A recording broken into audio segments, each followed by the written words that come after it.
And welcome to the latest and greatest from Step Brothers Sports, part of the Hockey Podcast Network and the Bills Mafia Buffalo fan base platform. We are brought to you by Rich Brow Brewing, located at 5 South 20th Street. That is Richmond, Virginia's premier Buffalo Bills backers bar. So, folks, we have lots to discuss today. The Buffalo Bills blew their chance to take a step forward in the AFC East after an absolute stinker, or insert your description for horrid performance here in their game against the Miami Dolphins this past Sunday. So much has been discussed about the performance of the team, and obviously in plenty of other outlets. But we're here to dive a little bit deeper on the Bills, and we have some, and honestly, have some true, honest conversations about the status of the team as the second half of the season is now upon us. But what better way to do that than to be joined by an expert, of course. So we have a returning guest to the show, as we spoke to him all the way back in the start of last year's NFL playoffs. So he does an outstanding job covering the Buffalo Bills for NYUUpstate and Syracuse.com. And he's also on the award-winning Shout Buffalo Bills podcast, Buffalo Football podcast, alongside his co-host Matt Perino. And his St. Bonaventure Bonnies are also starting off the season to a nice 2-0 record. So please welcome back Ryan Talbot. Hey guys, thanks for having me on. Thrilled to be here. Yeah, so glad to have you back, Ryan. Ryan, so how are things since we last spoke? We were just talking briefly off camera. Hope your school year is off to a great start. Like we also said, we have some similar day jobs. So tell us what's been going on in your neck of the woods out in Olean. Yeah, keeping me pretty busy. This is year 20 in education, so nice. Unbelievable to think I've been doing it that long. But yeah, and then over 10 years now on the Bills beat as well. So it's been a fun ride here for the last decade plus. So awesome.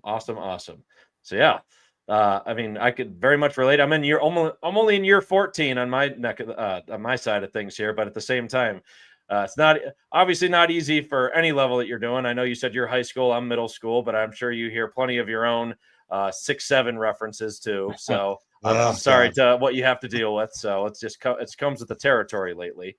But still, yeah, Ryan, great to have you back on. But let's get right to it. So yeah, sounds good. Yeah, so significant discourse surrounding the Bills and their problems on offense. Well, there's the wide receiver room consistently having challenges getting open on downfield passes. Dalton Kincaid, whether it's only having his limited role at this point due to the persistent injuries or the run game being the only thing that really leads to wins this season, it's been increasingly alarming to see the other lack of creativity in Joe Brady's scheme. It really has us openly questioning if the Bills have what it takes to really beat legitimate defenses that bring some crowded boxes to take away James Cook or any other aspect of the running game, especially for some of these big games down the stretch. You have New England, you have the Bucs coming to town this week. There's the Eagles. I mean, heck, you can even argue the Bengals. Like you're going to have a shootout with them. But there's going to be growing. There isn't. There is growing frustration among the fan base that has started to really boil over, and it's also becoming somewhat apparent during Josh Allen's latest post-game presser, even causing some media members like yourself and your co-host Matt Perino to ask the question whether or not Sean McDermott would consider bringing back recently fired Brian Daboll. And it's definitely, I'd say, a warranted question at this point. But you would also have to kind of have the risk of red zone turnover and doing too much hero ball. Josh Allen starting to creep back into Josh's game lately because that's kind of what he had a propensity for when Brian Daboll was here previously. So do you think the Bills need to make this type of move to really light a fire under them? Or do you truly think that Sean McDermott, despite kind of what he's done in the past, like even having like a vote of confidence for somebody like Ken Dorsey, do you think he'll truly stick with Joe Brady through the remainder of the season? I do think he'll stick with Joe Brady, and the idea for Brian Daboll would be to bring him on as like a senior offensive assistant, give him whatever kind of made-up title you want to bring him back onto the coaching staff and just be a fresh set of eyes because he does know Josh Allen so well. And the way that he drew up pass plays, the Bills were throwing the ball all over the field with Daboll as their offensive coordinator. So that was the premise behind it. Sean McDermott threw some cold water on the idea at his post, the press conference the day after the Miami game, pretty much saying, no, there's no plans for that. Now, things can change, obviously, if this continues to snowball and go poorly for the Bills. But it is just more so a premise. But there's certainly some glaring issues with this offense. Oh, can't hear you. You're muted. You're muted, bud. Rookie mistake, but yes, no doubt about that. No doubt about that as far as how things have been looking for the Bills offense. And again, we mentioned the wide receiver room just always being like a critical part of the conversation there. But furthermore, kind of on Josh Allen there, Ryan, a lot of speculation on his sideline demeanor. I was listening to Patrick Moran on his show, Talking Buffalo, today, and he commented how maybe Allen needs to maybe show a little bit more fire on the sideline, similar to how Tom Brady and Aaron Rodgers have done so. And even kind of going into how Allen himself has followed that Mamba mentality. And I think you guys have also talked about that on your own show with like how he followed Kobe Bryant and have that be like kind of an inspiration to him. And when Stephon Diggs was in the room a few years back, of course, and for his time here, he was always very loud and held people accountable. Maybe it was a bit abrasive, but it obviously like still got some results. And one could really deduce that a personality like Diggs is not really anywhere to be found in the Bills locker room currently. But if you could kind of go back to just what you saw from some post-game speeches, Travion Henderson on the Patriots this week lauded Diggs for the fire that he puts in the players around him. So from your perspective here, Ryan, do you think Josh Allen needs to adopt an approach like this? Maybe not just going full deep end on just being almost like a jerk to his teammates, but to get more out of them. But do you think it will get more out of the players in the locker room, particularly for the players on offense? Yeah, I don't know if it's in his DNA. I don't know if that would, if he started doing that, how that would come across, because he's been compared to being a human golden retriever. And we see how he loves his teammates. He is not the Tom Brady that will get in an offensive lineman's face, chew him out, and then, after the games, praise that player for correcting whatever the mistake was, or some of these other players that have done that in the past. There's a reason we haven't seen it really out of Allen on the sidelines to this point. So I just don't know if that's part of his game, and that's okay, because there are different, players in this league that act differently. Name any sport, honestly, not just football, where some are more in your face, some are more want to be your friend type of deal. And in both cases, you can find success. I just don't know if that's something I'll see out of Allen. You can certainly see the frustration in his face, though. A few of the last weeks, obviously not against Kansas City. Everything was pretty much on schedule in that one. But last week, the Atlanta game comes to mind, the turnovers against New England. Yeah, he is definitely showing his emotion more than I can remember in terms of wearing it on his sleeve.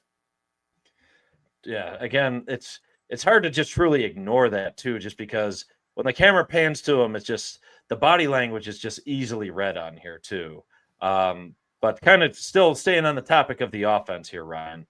So Keon Coleman, he's been basically public enemy number one at this point for Bills fans this season, especially because so many people were looking for him to take that next step forward. And it was very hopeful in the very first game of the season against Baltimore, where he just went off and essentially helped save that game. Again, the offense obviously being ran through Allen and him just Keon Coleman being on the field as much as he is, still getting well over that 60% of snaps range on there. But on your show earlier today, you with Josh Reed, Carl Jones, and your regular co-host Matt Perino, so the Buffalo kickoff makes you want to shout. Coleman, he's getting raked through the coals, especially after a lot of plays on film, really showing him putting some minimal effort in, or what has been described as almost like a lack of deliberate movement to really beat defenders. And a lot of those were on some pretty needed plays to get the Bills back into the game as well. You guys talked a little bit about this on your show earlier today, but would something like a literal flip to the slot save Keon Coleman as a receiver? Because you have to also think back to his time at Florida State or even Michigan State prior to that. He wasn't used quite often in the slot, even while he was there.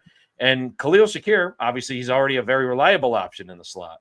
Would switching Keon Coleman towards the slot and then ultimately maybe having Khalil Shakir have maybe some more boundary snaps make any true difference to really, again, salvage parts of this wide receiver room? I mean, it certainly could. And I think the Bills would be wise to at least, give him a few reps here and there in the slot. I'm not saying make it the permanent change, make Shakir a permanent boundary receiver, but give him a few reps in the slot, because a lot of the draft analysts that said if this is going to work in the NFL, that's where he would thrive, is a big slot, make plays that way. But the Bills have pretty much come out since day one of drafting him. He's an X receiver.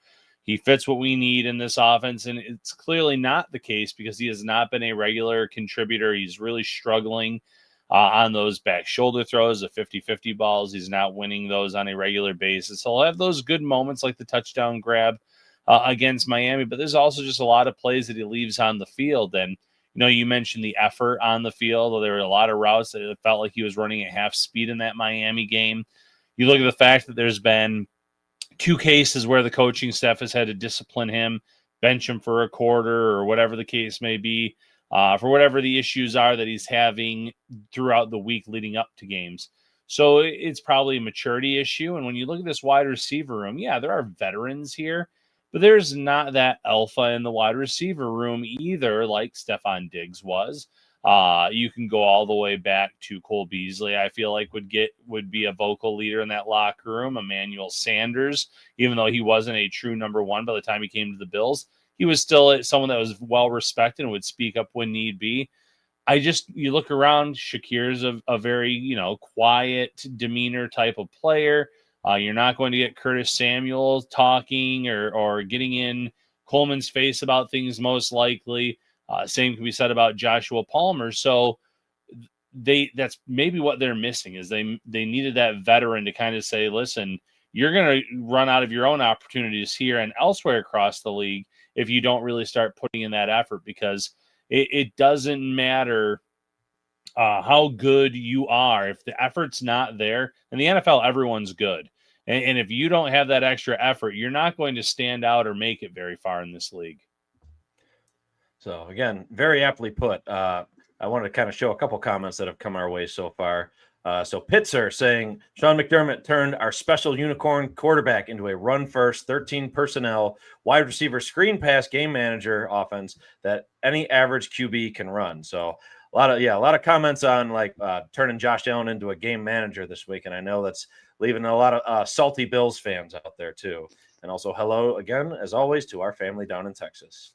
So, nice. Sean, any thoughts on what we talked about so far?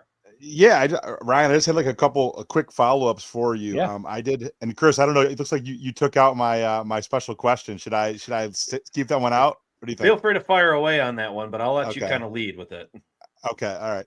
So Ryan, like I heard like personally like a private conversation, mainly in regard to Keon, basically stating that, he's already kind of made up his mind from somebody in the know that he doesn't plan on signing here after his rookie deal, which is pretty interesting, mainly due to the fact that he's not being involved. But, you talked about it. You hit the nail right on the head where, though some of his issues are like self-inflicted. So is it that lack of, an effort, running downfield, selling out, even when you're just a distraction on the play and running coverage off. Or is he just at a point that, where he's not able to really separate? Does Josh really just not trust that he's winning downfield? What are you kind of seeing? And do you think we start to get in the territory of him being kind of a bust at this point if things don't kind of turn around?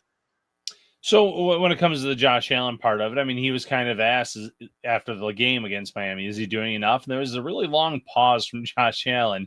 He had to really gather his thoughts there and say, well, he made one today, but I do think that he lacks trust in Coleman and maybe some of the other guys as well, because it feels like Allen is a half second off on some of these throws and plays and reads, and it's affecting him greatly right now. I don't think that Joe Brady's system is advantageous for the wide receivers. There's no receiver I can think of that has had a career year in Buffalo with Brady since he's taken over. I would argue that players have gotten worse in his system. You look at Gabe Davis and what he looked like in the end of his first tenure here. A lot of games with 0 for 0. Then a few games where he just absolutely exploded. Stephon Diggs, I think, saw the writing on the wall early on. Even Mac Hollins putting up some decent stats in New England, coming off of a 6 for 106 performance last week. So, you come here and it's the everyone eats mentality, but they're not eating. They're struggling this year versus last. And I think there's been a lot of adjustments by NFL teams saying, okay, we're not seeing anything deep that threatens us. So we're going to tackle immediately on these short intermediate throws. we're going to stack the box because James Cook is running the ball extremely well, and the Bills are going to have to come up with some kind of counter, And then for Coleman, I can't speak on the rumor or what you heard about him saying he wouldn't come sign back here. It wouldn't shock me if the Bills got rid of him before his rookie deal's over. Right. Sure. If it continues to be a struggle, if there continues to be things happening throughout the week where maybe he's getting himself into some kind of trouble with those disciplinary actions, the Bills might eventually just, cut their losses and say, this isn't working out. And I get the point about keeping him because a rookie deal, you're not paying that much money, right. But you also don't want someone in there that is going half speed, going through the motions and not helping your team. Could almost be like a Zay Jones type of trajectory from a few years back. Because, he only lasted a couple of years. He only also lasted through Josh Allen's rookie season. And by the time John Brown and Cole Beasley made it there, he was kind of just filtered away out of the targets. Yeah, absolutely. The Bills don't have a lot right now. You were mentioning, though, someone clearing downfield. Curtis Samuel has done a nice job of that the last few weeks. There's been a few plays where he's running go routes, whatever the case may be, and you do see the defenses, respecting that.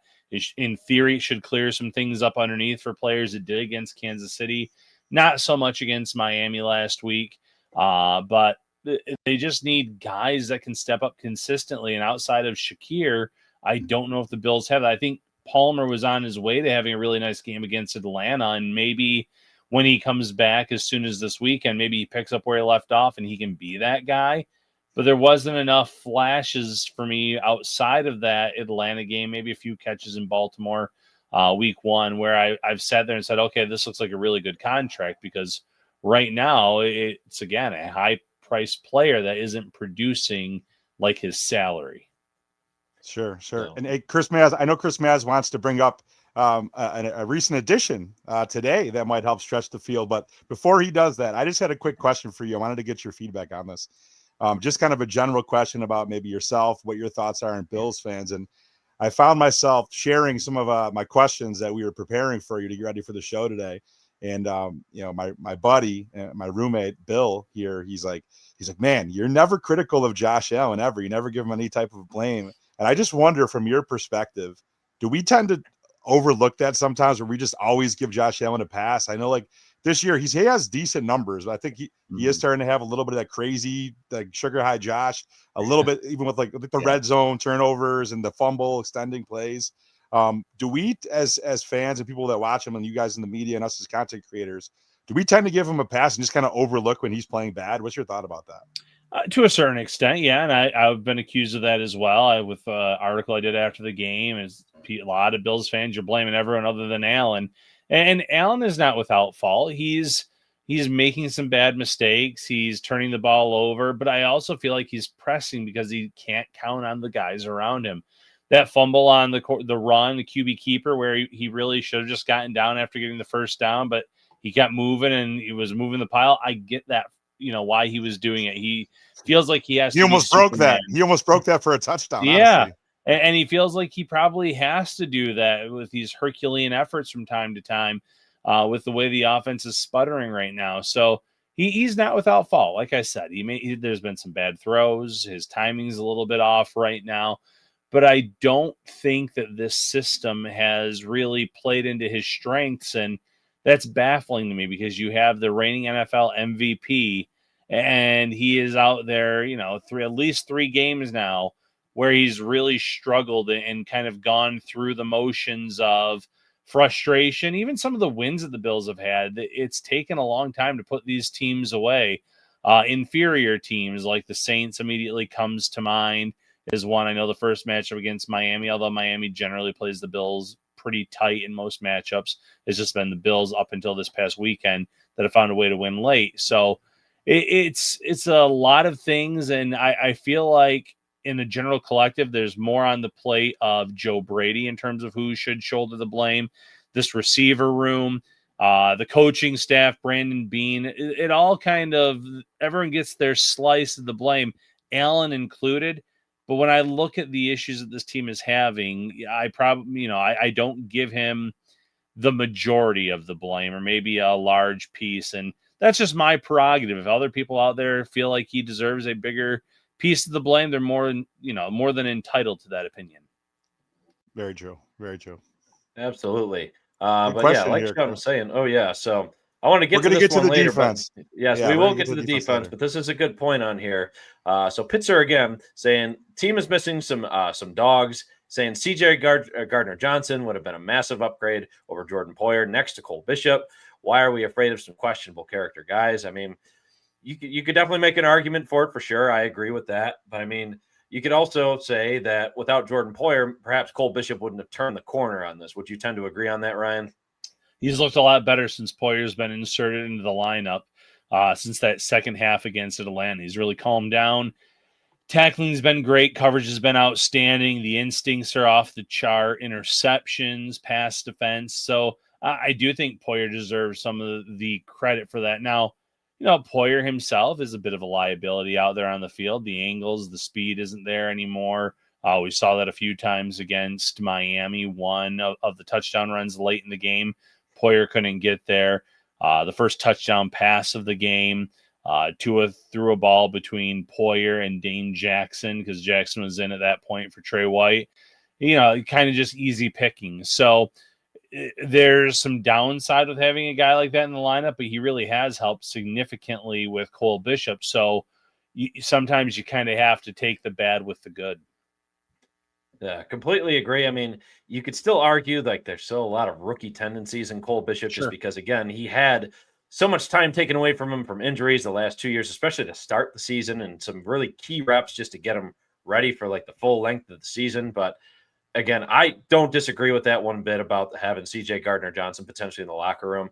I mean, you could just argue, but that's just how the Bills have done business. And it does raise like a good question. Like if you did add like not necessarily a toxic personality, but just a little bit of a louder voice of per se, kind of like how I was alluding to with Diggs. I mean, would it change things? I'm not sure, but I feel like just the culture of what the team has already established would probably drown that out just based on literally almost a decade of what Sean McDermott has built at this point. But still, like pros and cons to that for sure. Yeah. And I've even pointed at some players in the draft and in middle rounds where there's some red flags, character issues.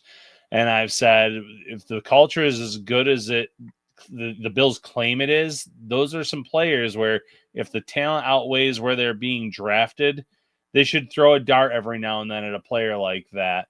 And it feels like the Bills don't go that route. I think a lot of the times if there's red flags, they're taken off the board entirely. I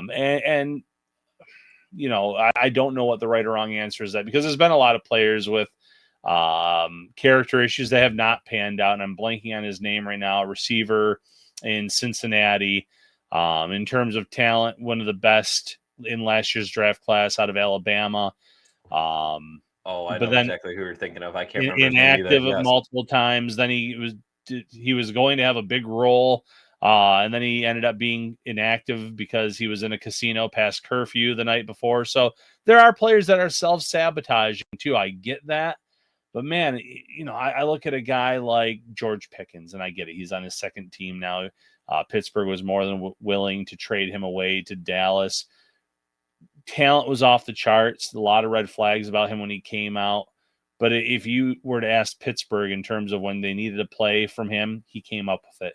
Dallas, he's feeding right now along with CeeDee Lamb. And I know the record isn't great in Dallas, but that's just like a guy whose talent is off the charts. So sometimes I wish the Bills would go a little bit in that direction where they don't shy away from not just players that are vocal, but players that maybe you can bring them in and hope that the culture helps them mature as a player. And then you're getting an uber talented guy at a good, slot in the draft. Absolutely. Mentor a guy, absolutely. Yeah. Yeah. So Pitzer again, Pickens was a great fit maybe next year. I mean, I believe he's on an expiring contract because Dallas has not extended him. I don't think so that, hey, you never know, that could work. But I mean, free agency. Great fit for us. Maybe. Oh yeah. That'd be awesome. I mean, deep threat. I mean, he does a little bit of everything. So I don't disagree one bit. But again, speaking of wide receiver once more, the offense, best, most consistent. We talked about Dalton Kincaid. Now he's out with a hamstring injury for at least this coming week, it looks like, after he played just a little bit over a half against the Dolphins. But obviously, soft tissue injuries, you never really know what you're going to get. And obviously, it's been a huge problem this year with how the team has really faced that type of injury. But now, Brandon Beane, as of late yesterday, turned to former Kansas City Chief and Green Bay Packer speedster Mecole Hardman, now as a practice squad signee. So a lot of things to think about with him. Obviously, he's got the name and pedigree of his time in Kansas City, just because he's won multiple championships with them. Again, he also is a great threat in the kick return game too, of course. Definitely made his name in the special teams realm. But could you see, maybe along with maybe just again, these are ultimately their trade deadline moves, you could argue, a field stretching threat for the Bills. I mean, obviously he's known for his speed. Could that open things up for the offense? Maybe make Josh Allen's life a little bit easier on offense. Again, like they're really grasping for some things here, because again, these are practice squad players again for a reason. So, I mean, could this in theory have some type of catalyst to the offense? It could. It feels like a stretch. I know Tyreek Hill was on social media saying that he would be someone that would help Josh Allen out when he gets the opportunity. I don't know when that opportunity is going to come, because there's going to be a learning curve of him coming in, learning the playbook, learning the system. With the elevations that they have on the practice squad, you look at the roster right now, they're so beat up on defense that you almost have to think they're going to try to elevate players on that side of the ball more than anything else. So when is that opportunity going to be there for him to contribute whatsoever, whether it's as a return man or receiver? Who knows? But the sooner he can get up to speed, the better the opportunity is for him. You mentioned kick return, punt return, abilities. 2019 second team All Pro as a rookie, as a return man, Pro Bowl not as a rookie. So the talent's definitely there, and they've been hurting a little bit without Codrington as their kick returner, being a healthy scratch. But the numbers just haven't been there for Codrington to be available to play, because he brings nothing from the cornerback perspective.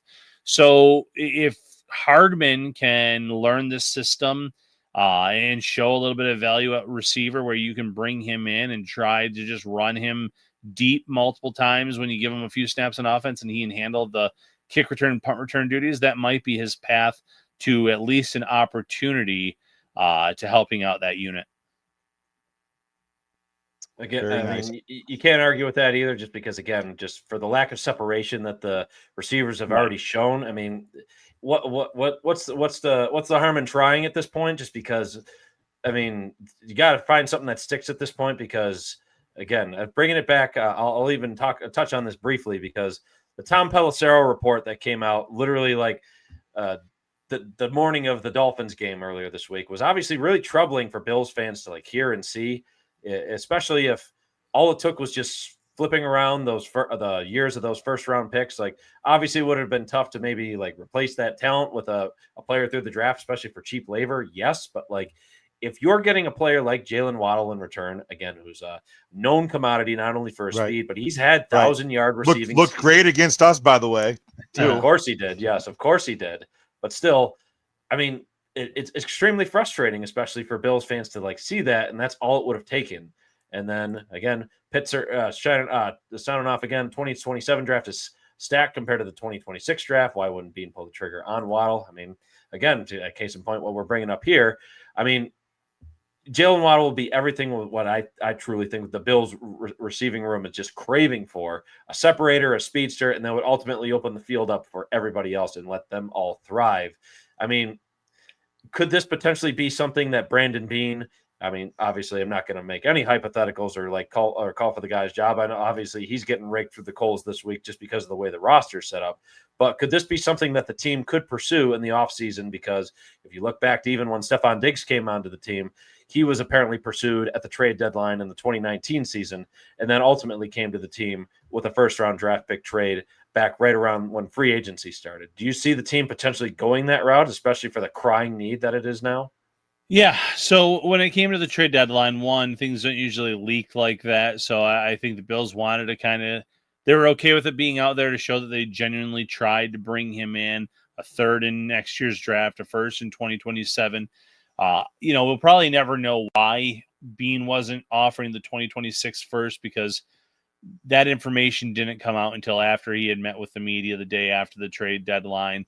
By the time we see him again at the end of the season wrap, I don't think that's going to be on anyone's mind necessarily, depending on how the rest of the season goes. But I think that if he was that aggressive at the deadline, he could be that aggressive in before free agency hits. Like, who's out there right now that we could acquire that can be a true number one receiver? We're willing to give up the 2027 first, or maybe he'll even be willing to give up 2026 first this offseason if the right player becomes available. So I don't know who that would be necessarily from a fit perspective, but it tells me that he knows it's a major issue. And if he doesn't trust any of the receivers in this draft class that'll potentially be available in their draft range, then he might have to go out and trade for one.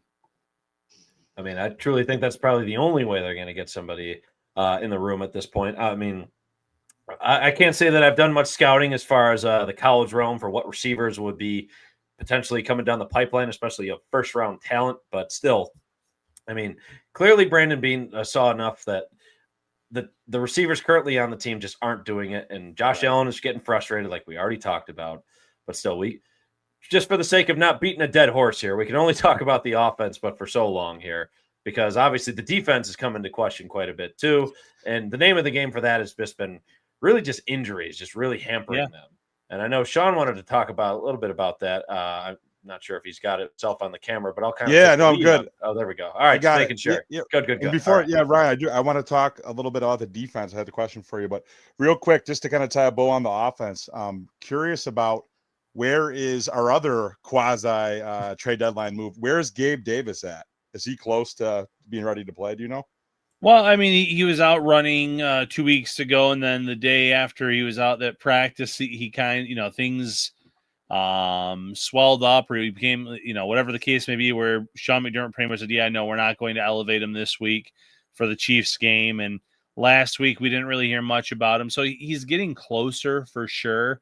I certainly think that he'll be elevated well before Mecole Hardman, and maybe I'll be wrong on that, but I think you'll see Davis get an opportunity in the next few weeks as long as he stays on schedule and he doesn't deal with any after effects of swelling or any issues post practice once he really gets comfortable running on a consistent basis. Got it. Okay, so moving on to the defense, I have a pretty big question for you. So it's been a revolving door of injuries this year. Ed Oliver, Michael Hoyt, Daquan Jones, Epinesa, Taron Johnson, Benford. Basically, at some point this year, the entire rookie class. Injuries just keep kind of piling up with this team.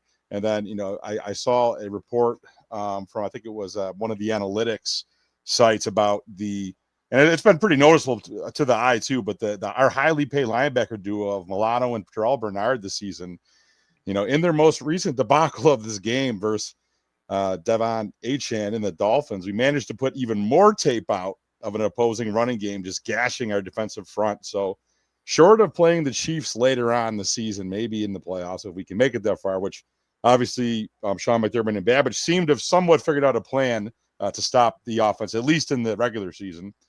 What can the defense do to stop the bleeding and help this team play some, playoff caliber type of defense? Can they?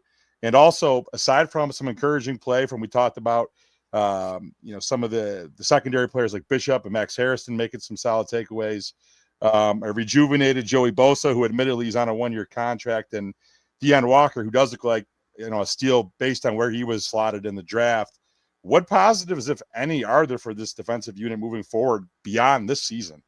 Yeah, no, that's a great question. So let's roll it back a little bit here. First and foremost, injuries have truly killed the defense and the game plan that the Bills had for this unit all season long. I mean, they signed Michael Hoyt early in free agency, 3-year deal, knowing full well he was going to be suspended to start the year. They knew of his suspension ahead of time. It didn't throw them off at all in terms of wanting to bring him in. They knew that his role would be pivotal to the defense. So he gets off the suspension, unbelievable against Kansas City, and then obviously suffers the injury, and now he's going to be out obviously for the rest of this year, and then you hope he can come back at 100%. So that obviously killed the defensive end position a little bit when he first came back. but there's been injuries there. Epinesa out with a concussion last week. And then you have Landon Jackson come in, get not his first opportunity. I believe this was his third game that he was active. He, though, tears 2 ligaments in his knee on the second play of the game. So then the Bills are playing with 3 DNs against Miami, and they're asking Daquan Jones to play defensive end, which obviously not in his repertoire or skill set at this point in his career to be rushing off the edge. Ed Oliver being out, that's your best defensive tackle. So up front, they're really hurting. I'll be shocked if we don't find out about some injury for Terrell Bernard at the end of this year. I think he's gutting through something. He's trying to play with something. You just don't forget how to play football.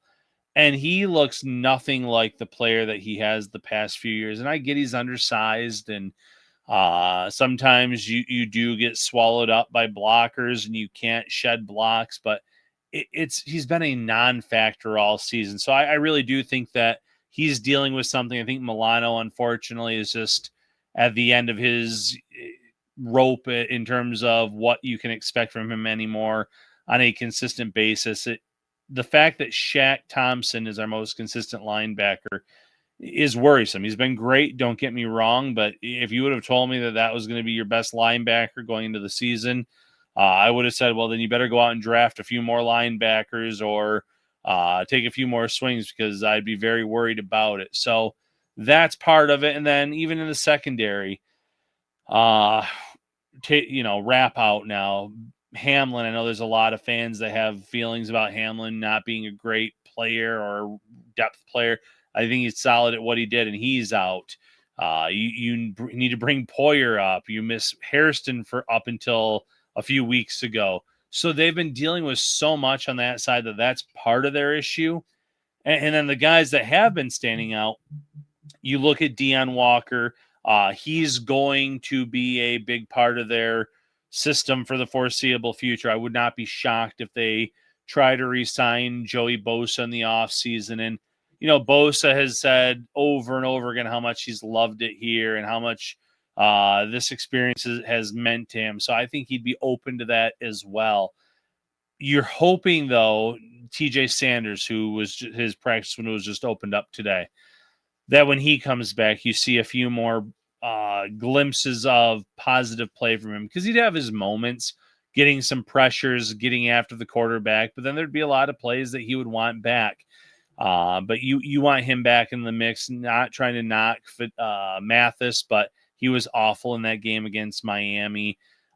Probably is not a main roster type of player. If the Bills want to send him back to the practice squad here in the near future, so be it. But that's, you're having to bank on these young guys. So Jordan Hancock, you need to give him more and more reps, and he is getting those right now. But see what he has. The athleticism is there to be a very good safety. I've been encouraged enough with Cam Lewis filling in for Taron Johnson. Some missed tackles, don't get me wrong, but the instincts have been there where he was right there to make some big tackles in the Miami game as well. Not saying that he's a big part of their future, but I think he can be a big part of their depth going forward, and you need players like that. So it's concerning because I don't even know if Dorian Williams is a big part of their linebacker future. He has flashes. The athleticism, the sideline-to-sideline speed is there, but I don't know if he has the instincts of a Bernard or a prime Matt Milano. So there's a lot that's up in the air on that side of the ball. Yeah, absolutely. And I have one other question for you, just not to go down like the doom and gloom path, but that's just the type of mood that I was in when I was writing my questions today. And it's easy to do that for Bills fans lately too. It is like current state of affairs. Yeah. So I mean, it's unfortunate, but here we are. But here we are, man. So we have some very serious questions. Obviously, we've kind of covered it now ad nauseum about the Bills' offense, the defense, and just their overall viability to win games on literally now it's a week-to-week basis. And I understand it's a week-to-week league, and coaches always talk about that. But the Bills this year, and actually I think for a couple of years now, they've been very consistently inconsistent. This year more than ever, Chris Maz and I talk about how they play with their food. We play up and down to their competition. And furthermore, one thing that I've spoken at length with our colleague and your colleague too, a friend of the show, Mookie Hawkins, is the fact that it seems like the Bills coordinators are getting out coached on really either side of the ball or both in many games. The Patriots have a lead in the division now with a head-to-head win as a feather in their cap, even more so. So based on your professional opinion and what you've seen this year, do we need to have a conversation about the Bills' realistic ceiling this season being kind of backing into the playoff spot as a wild card? Have the Patriots and Drake May potentially have passed by the Bills? And most importantly, do we need to take a hard look at moving on potentially from Brandon Beane and or Sean McDermott for having this year's team somewhat, it seems, ill-equipped to compete for a championship in Josh Allen's prime, similar to what we talk a lot about the Sabres. We started with as a Sabres pod. Sabres going through 15-year playoff job. They're just marred in having top players like Alex Tuck and Captain Rasmus Dahlin and Tage Thompson question their willingness to stay. When, if ever, does Josh Allen start to get to the point where he might admit failures of this team's lack of success around him are attributed to in-game decisions by his head coach and poor roster management by his GM, if at all? Yeah, I think if that ever happens, it'll be behind closed doors. I don't think he's going to be the person that comes out and says it publicly. Truth be told, I don't think that Brandon Beane or Sean McDermott are on the hot seat at all. Terry Pagula looks at the Sabres and the coaches that he's gone through and all the things that have happened, and there's been no success. And, that's their own doing in many cases with the Sabres. But with the Bills, I could see him almost being afraid to move on because, okay, I've had a lot of success here. I know they haven't won a Super Bowl yet, but if I move on, am I going to do better? Am I going to find someone that's better? So I just don't think that the hot seat is there as of right now for either of those guys. Now, Joe Brady, yeah, I could see him going in the offseason, the Bills parting ways with him, or maybe they let him interview for some college coaching jobs so that way he can leave without being relieved of his duties. Give him a little push, right? Yeah, kind of. Well, yeah, and then it looks like it's a mutual parting of ways, so to speak. So, sure. All that I can certainly see, and I'm trying to think back to what else you asked in the question about the it's team. Like Patriots, Drake May. Patriots, yes. Patriots caught up to us, possibly, like for the long term? I don't think they've caught up or passed the Bills in terms of a talent level. I think that their schedule has been very, very helpful, and they're taking care of business, which kudos to them because you just mentioned it. The Bills play down to their opponents, and that costs them a few games every year, it feels like, where the Patriots are going out there because Vrabel is such a good head coach. I don't think he's letting them let up. And there's been some luck, don't get me wrong. Atlanta a few weeks ago missed an extra point that would have tied the game.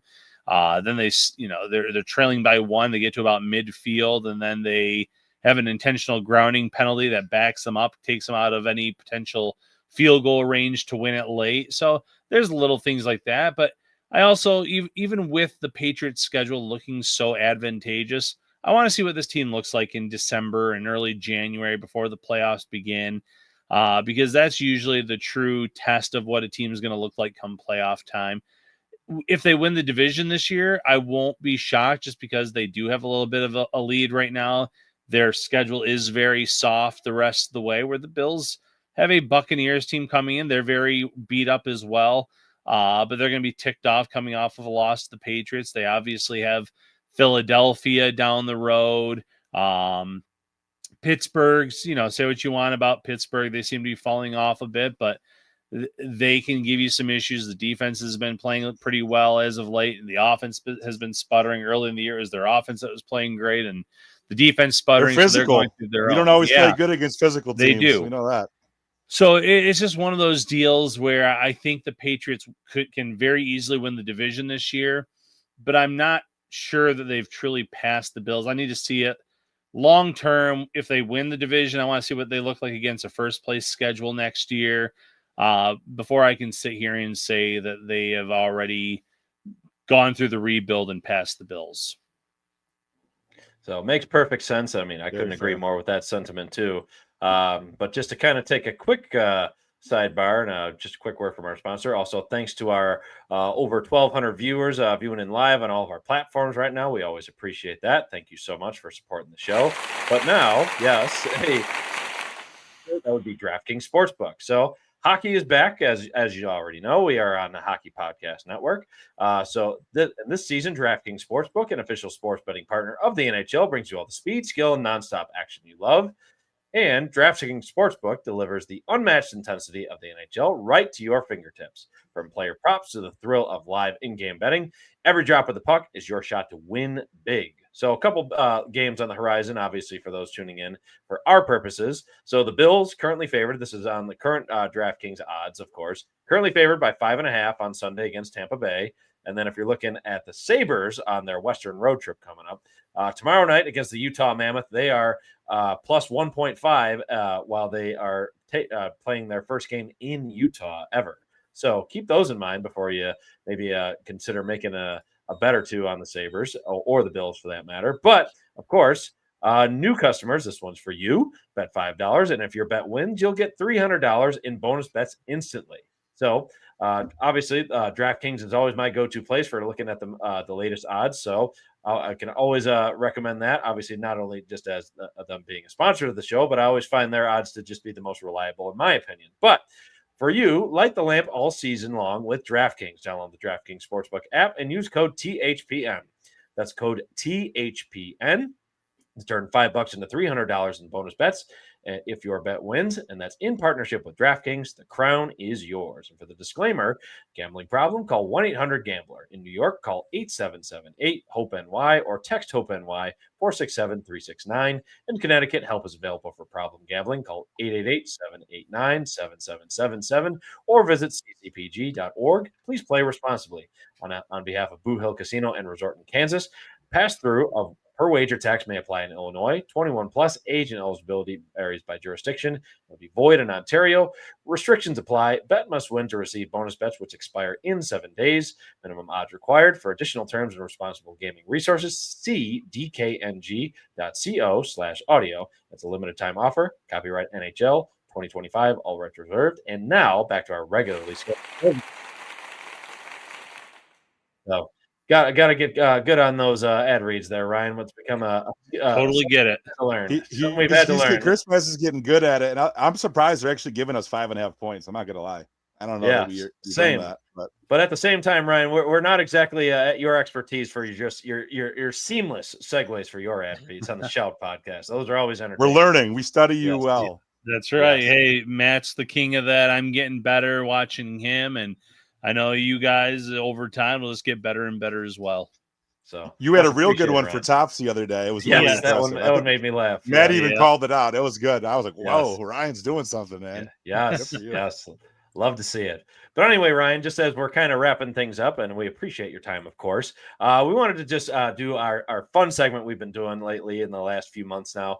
Called the Grind My Gears and Give Them Their Flowers segment of the show. So this is sponsored by Larger Than Life Blooms because size matters. And we added this to our show to have it, like I said, have a bit more fun with our guests, change the topic away from sports for a moment. And this is your opportunity to really lay some hate and tell us what might truly be grinding your gears, or in this case, show some love and gratitude and give someone their flowers for being, whether they're meaningful or impactful in your life lately or just special to you overall. So tell us, Ryan, anything coming to mind for either of those topics? And I'll kind of start it off just to kind of set you up a bit. For me, I'll say as that I'll give some flowers to my wife. Obviously, it might be a cop-out. Yes, I know. But she works hard really to support our family in more ways than one. And I obviously don't get to tell her about that enough. You suck personally. up. Yeah. We love you, Em. We love you. Yes, we do. But even supporting this endeavor, always just what we're doing here on the podcast and the show, we're continuing to do it. But still, she's often sacrificing a lot of her own free time to put in some long hours at her job. So I could not appreciate that more. Love you dearly, Em. So again, while it may come off as a cheap ploy, get some brownie points. Hey, I'm not even in the doghouse. Okay, I just want to give her a shout out for all she does for our family. So thanks. That's how you stay out of the doghouse. That's how you stay right. out. Yeah. And you know, I'm bringing in her wine. I'm bringing wine to Thanksgiving. Her favorite wine. There we go. Love it. And I could definitely go with my wife and kids as well. There's sayings going around my podcast schedule, and when I'm writing articles, they're helping with the animals. We have 2 dogs and a cat.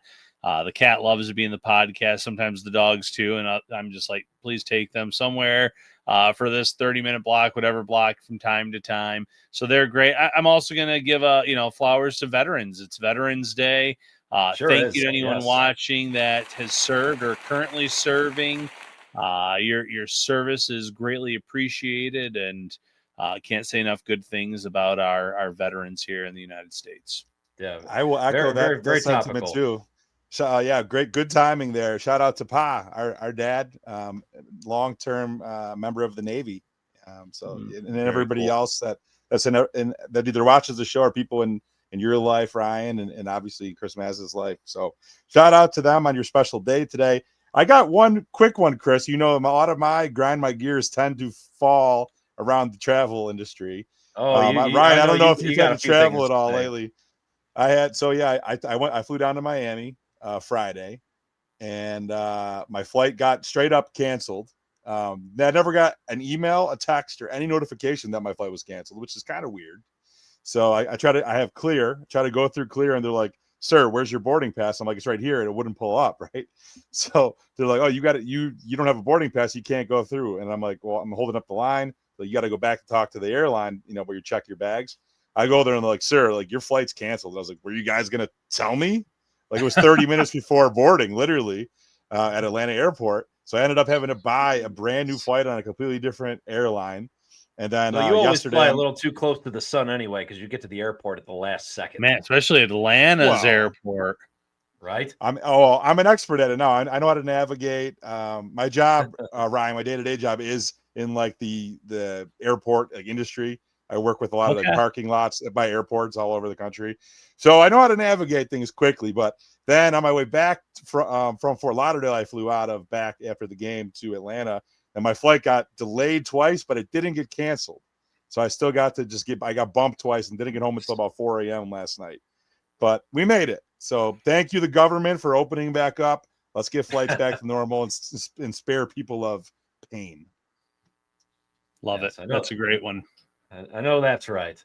But as I was saying before, Ryan, we so appreciate all the time you've given us, of course, again. So I really appreciate it. You're the best, Ryan. Thank you.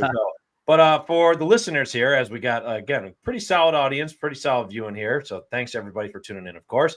Give the listeners a plug for yourself, of course, and maybe a preview of some things you guys have coming down the pipeline for Shout, and maybe a little bit of your written work as well. Yeah, absolutely. You can find me on most social media platforms at Ryan Talbot Bills. You can find my work at Syracuse.com and NYUp.com. And you can find the Shout Buffalo Football podcast on your favorite podcast platform. We're also on YouTube, and then our collaboration with WIVB TV can also be found on the WIVB Plus app. In terms of future episodes, Matt and I will have our staple show tomorrow. Friday, we will preview the Buccaneers game. We'll both be at the stadium on Sunday, so we'll come back with the one post game, hopefully with a much better outcome than last week's, with fans being happy. And then in terms of written work, we'll be covering all angles and aspects of this game, possible elevations and things of that nature that could take place between now and Sunday's game against Tampa Bay. Awesome. Well, we'll be most definitely on the lookout for that. So again, follow Ryan for his written work on NYUp.com as well as Syracuse.com. Again, you can always tune into the Outstanding Shout podcast that they do several times a week, especially for their pre and post game coverage. And also, don't forget, their Wing Nights live shows, always a great time. So when's that next show coming up, Ryan? Great. Have to ask. I don't know if we have the December date booked yet for Wing Nuts. But that's a great question. But we also do have one coming up December 18th, Turning Stone Casino. Thursday night. Yeah, we go there about 3 times per year. So that'll be a fun one. And we'll definitely have another Wing Nuts one on the schedule that month as well. Excellent. All right. Again, we will be looking forward to that with anticipation. And again, that'll do it for us, folks. Looking forward to see if the Buffalo Bills can right the ship. Also, again, we'd be remiss if we didn't talk about the Sabres, even just briefly, but we're hoping that despite the Sabres also being severely injured or maybe even just sick, might be worse. Looking at Jason Zucker. I was going to say, you can always look at a silver lining with the Bills still being better than the Sabres, but hey, maybe they could snag a few points or a win or two on this Western road trip starting tomorrow in Utah. Shawnee V, any parting thoughts? No, not surprised. Mr. Talbot's on. It's always one of our most viewed episodes. Over 1,400 people watching live. So thank you, everybody. We appreciate you. As always, we do it for you guys. So thanks. Yes. And Pitzer, thanks for a lot for your engagement. We appreciate that. So yeah, go Bills, of course. And as always, folks, as we wrap things up here, again, thank you so much for tuning in. As always, let's go Buffalo. Let's go Buffalo.